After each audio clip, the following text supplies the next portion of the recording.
Bonjour, je vais vous parler aujourd'hui de l'importance de l'entraînement musculaire pour la santé. Pour la santé, pour la longévité. J'ai l'habitude de conseiller aux personnes qui viennent me voir de faire de l'entraînement de renforcement musculaire, de musculation. Donc en fait, c'est pas du tout quelque chose réservé aux sportifs ou à certaines catégories, c'est quelque chose que tout le monde devrait faire. Aujourd'hui, il est de plus en plus reconnu que pour la longévité, c'est extrêmement important de garder un maximum de masse musculaire et même d'en gagner. Et en fait, plus on avance en âge et plus c'est important. Parce qu'en fait, en avançant en âge, on perd du muscle naturellement. On perd du muscle plus facilement. Donc c'est très important en fait d'utiliser ces muscles et de les entraîner. Et ça, il faut que ce soit il faut aller vers de l'entraînement intense. Il ne faut pas se dire qu'en fait, on va juste soulever un petit peu quelques poids, quelques bouteilles, on va dire, d'eau et que ça va suffire en fait. Il faut vraiment aller vers quelque chose qui soit intense, qui mette en fait le corps, comment dire, que ce soit un défi pour le corps en fait.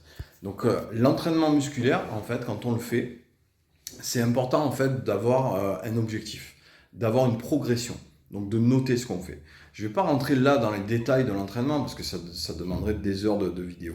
Mais en fait, tout ça pour vous dire que pour la santé, c'est vraiment important de conserver sa masse musculaire et même d'en gagner, et ça à n'importe quel âge. On a vu, il y a eu toutes sortes d'études qui ont été faites, d'études scientifiques, etc. Et même on s'en aperçoit dans la vie réelle. On peut commencer même à 70 ans, c'est pas un souci. Ok, d'accord, on va avoir un petit peu plus de mal, un petit peu plus de fatigue, peut-être un peu plus de tension. Mais en fait, c'est important de le faire à n'importe quel âge et de commencer même tard.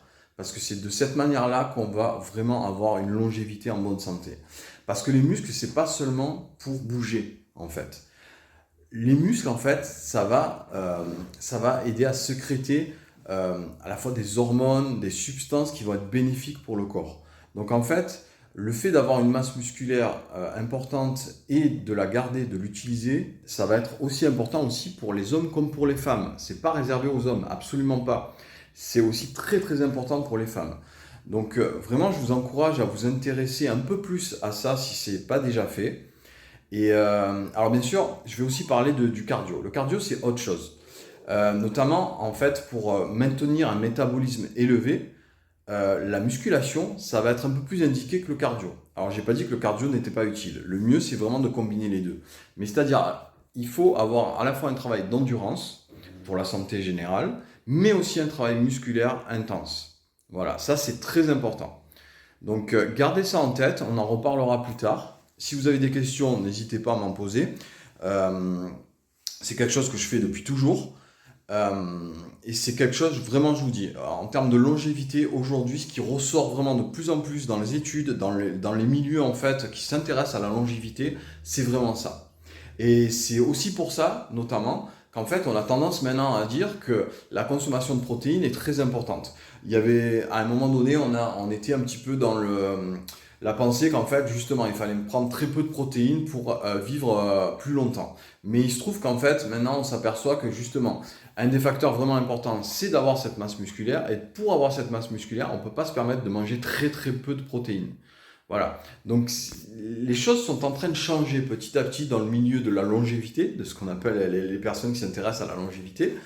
Et cette tendance-là est en train de venir, mais c'est quelque chose qui n'est pas nouveau en fait. Finalement, c'est la logique pure.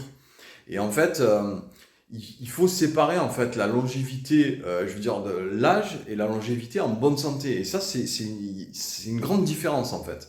Donc voilà, c'était une petite introduction. Je pourrais vous en reparler tant que vous voulez. Et voilà, n'hésitez pas si vous avez des questions.